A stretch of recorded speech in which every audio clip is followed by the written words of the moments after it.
We have released to the news organizations today some surveillance footage, first being from Kroger's, the morning of her disappearance in the evening hours. We also released a 911 call that we believe corresponds with that footage, and then some surveillance footage from the exterior cameras at Spinning Hills Middle School, which butts up to the back of the Coker residence there on Christie Avenue. And I've did up a timeline for everything. I was going to just kind of go through the timeline. Cheryl Coker's phone records show she arrived back home after dropping her daughter off at school at approximately 7:35 a.m. She makes several Facebook posts between 7:40 to 7:45 a.m. Her phone pings at her house from 7:35 until approximately 10:51 a.m. Around 10:52 a.m., Cheryl's cell phone pings near Kroger's at 700 Spinning Road here in Riverside. At approximately 10:52 a.m., her Toyota Highlander enters the surveillance footage located there at Kroger's. The vehicle is parked on the far east part of the parking lot, closer to Clancy's Tavern. The subject, who appears to be dressed in all black, exits the vehicle and walks north through the parking lot toward Burkhart Road. The person dressed in all black is seen walking around 10:53 a.m.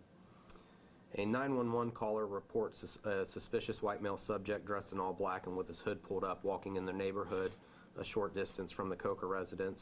He first sees this white male subject on Utopia Place at Monday Court near the stop sign. The 911 caller circles the block because the man's acting suspicious, and he fears he's up to something. The 911 caller sees the suspicious male a second time walking up Spring Garden Place at Christie Avenue toward the back of Spinning Hills Middle School. The 911 caller notes that the man used his hands to conceal his face. This 911 call was received by dispatch at approximately 11:13 a.m. A second witness, whose name and information we're withholding right now, reported seeing the same man, and that person gave a very good description that matches the description given by the 911 caller. The witness reported how odd it was that the man was dressed for cold weather despite it being unseasonably warm temperatures that day. Again, on Tuesday, October 2nd, 2018. The witness gives nearly the same description again as the 911 caller. The suspicious white male subject is seen on 4 exterior cameras located at Spinning Hills. He's seen on these cameras between 11:09 a.m. and 11:10 a.m. Another video from inside Kroger's during the evening hours of October 2nd show William Coker enter the grocery store at approximately 8:08 p.m. He's seen wearing all dark clothing, a black polo shirt, dark colored shorts, and dark colored shoes. He makes a purchase and exits the store at approximately 8:11 p.m. So at this time, Riverside Police are prepared to state that William Coker is the suspect, and could you term this case for us? What is this switched over to? We're now treating this as a homicide investigation. There's a lot of information that we cannot discuss, but we've got some newly discovered evidence that is a key factor, and unfortunately we're not going to be able to comment on that right now, but that leads us to direct this to a homicide investigation, no longer just a missing person case. And on camera now, the suspect or suspects that you have in mind for this?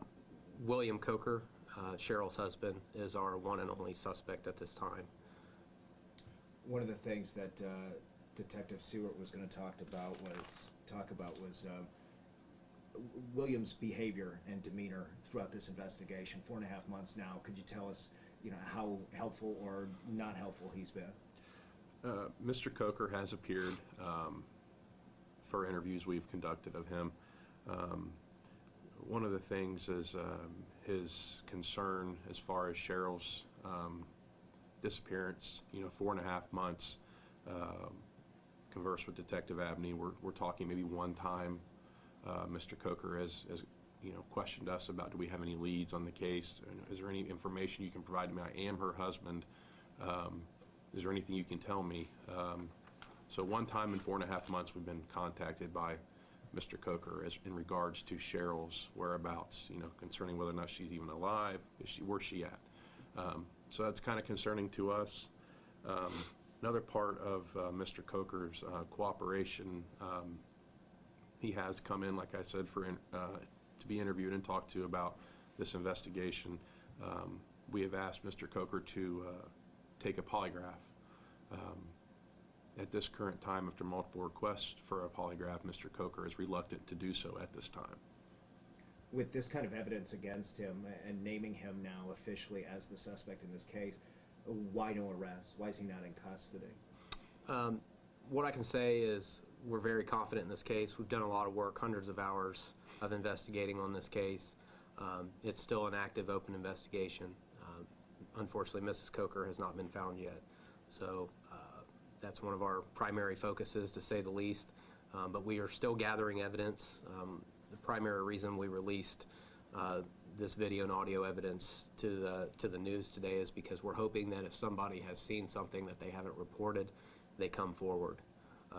And that's our goal, because I do believe there could be somebody else in the neighborhood that saw something that day that could add to our case. So we feel like time-wise we're actually ahead of schedule is what we thought, given the fact that we still don't know where she's at. However, we're going to continue to investigate this and make sure that we've covered all bases. Is William Coker a threat to anyone? Obviously, if he's the suspect in a murder case, you believe that he did bodily harm and killed Cheryl. With him not in custody, is he a threat to anyone else in the Riverside community? I can't comment on his mindset or mentality or anything like that. All I can speak about is the facts and the circumstances, the evidence that we have. But as far as what's going through his head right now, I can't make any type of comments about that. At this time, you've said that is there any indication of where Cheryl may be? Unfortunately, there's not. We're hoping that if anybody has some information that maybe they're reluctant to give or scared for whatever reason, or if they saw something that day, or if anything that we showed jogs somebody's memory, we want that information. We stated many times before, we follow up on every phone call, every lead, every email. We make sure we call everybody back. And we owe that to Cheryl, we owe that to her family. And a lot of focus is on Cheryl, which she's obviously the victim in this case, but her family are also victims as well. And our hearts go out to them. They're great people. They've done nothing but help us in this case. They've worked with us and not against us, which is, it's huge. They've taken a lot of backlash on social media for not speaking out enough. And I think that's very unfair, because the reason for that is we've asked them to keep the details of this case private. And they've done nothing but, again, work with us. So any type of, these Facebook pages where people are lashing out against the family or criticizing them, it's quite frankly, it's disgusting. Because all they're doing is what's best for Cheryl and what's best for this investigation. And you won't find nicer people than Cheryl's family. Have you been able to pin down, or at least narrow down, a motive, a possible motive? Obviously, there was a lot of discussion, some made public, some not, about the nature of that relationship or that marriage. Motive-wise, are we any closer to finding out why William may have done this? Well, I can't really speak about that a whole lot. I mean, it's obvious that they were going through a divorce. That was obviously going on a while before she disappeared. But anything further in terms of a motive, we're not going to discuss that at this time, unfortunately. Was there any physical evidence or anything that turned this case from a disappearance, possible kidnapping, to murder? Was there something specific in the past couple of weeks that switched this over? Yes, there was. I'm not going to be able to talk about it at all, unfortunately. But there is a key piece of evidence that we learned somewhat recently that made it very clear to us that this is now a homicide investigation. Physical evidence? I'm not going to comment on exactly what it is. And obviously, since you haven't located Cheryl or told us about it, we can assume it's not a body, correct? Yes, okay. Correct. Family has been notified, obviously, and kept in contact. You mentioned, what kind of help do you still need from the community? Are there specific parts of this that you're asking people to do? Obviously, you get the information out, see if it jogs anybody's memory, but are there certain areas of this Miami Valley that you're trying to search? Are you asking people to join search teams? What does that entail? The search team has kind of been a hot topic, especially on social media, and we've had some questions, and rightfully so. There's no leads as to where she's at right now. So if we had a place to narrow down and a place to search, we would be the first there. We would be canvassing any areas. We're not sure where she's at. We're not sure where to start looking at right now. If we did, we would have done that by now. We're hoping that we have a breakthrough in the case that would give us a place to look, and if that happens, we're going to be the first to be there. When looking at this timeline that you put together, Cheryl last pinged her Facebook post around 7:45 that morning of the 2nd. The car, so there's a 3-hour window essentially of when the car is parked at Kroger from when it left her house, or when she got back after dropping off her daughter. My question is, do you believe Cheryl was killed in that 3-hour window, or do you believe she was taken somewhere and killed later? I believe something happened in that 3-hour plus window. We believe that something happened, and again, we do have some information that we can't discuss that makes us suspect that all the more. Okay. DNA evidence. Where does that stand in this case? How important is that in this case? Is there any that you're able to utilize? Nothing that we can comment on right now. Going back to the community helping with the search parties and whatnot, we want to stress to the community that is very much appreciated. We appreciate that very much on our end. I was looking at it more of like a teamwork type deal, a community coming together to help the police department while they are out doing a search party or looking in general areas and helping us out while we're doing the behind-the-scenes work of internal operations, things that the community can't do, So we really appreciate them going out and doing that. I try to look at it as a teamwork, instead of, us being out there with them. They're doing search parties, we're doing internal work, and we really appreciate the community doing that. What are the next steps for this case? Are you just waiting to gather more evidence, or do you expect to move in the next couple weeks with some, the new piece of evidence that you can't comment on? I guess my concern would be if I'm living in Riverside or in that neighborhood, you've named a murderer living next door, but he's not in custody. So what would the next steps be? We can't speak about what we plan to do. We have a game plan. Again, we're extremely confident in this investigation. Everyone here at Riverside's been working hand in hand, all the detectives, all the patrolmen, the upper administration's helping out a lot as well. And we have had some outside help, and we're going to continue to build this case until it can't be built anymore.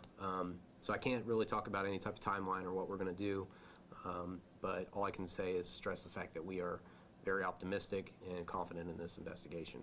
Is there anything legally preventing you from arresting William Coker as the suspect at this time? Not going to comment on that right now. You're just waiting to build a more airtight case. Okay, that's next steps. Okay, anything else you want to add, gentlemen, that we haven't touched on? Mr. Coker, to add to what Detective Seward said earlier, he's been cooperative at times with interviews and things like that, but not fully cooperative, and his cooperation level has definitely dropped over recent weeks and even months. Again, to touch on what he said, there hasn't been a lot of phone calls made or interest in this investigation. That was a red flag right away. And by his own admissions, he was home during this time period that's in question, this time frame. And the person in the videos, that person knew the area very well and seemed to have they were walking to the back of the Coker residence for a reason, and that was concerning to us. And again, by Mr. Coker's own admissions, he was at home during that time. So a lot of the things that he said, timeline-wise and explanations, make no logical sense to us. Can you confirm that person in black, the hood, the driver of the car that was seen by the 911 caller, is that William Coker? I'm not going to say definitively who that is or who that's not, but I'm going to state again that whoever that person was seemed to be familiar with the Coker residence. That person was seen on camera walking right toward the back of their property, so that's all I can say about that. Okay. The Coker's daughter, is she in any danger? What's her status as far as custody? Is she with William? Is she with family? We're not going to discuss anything involving the daughter. Okay.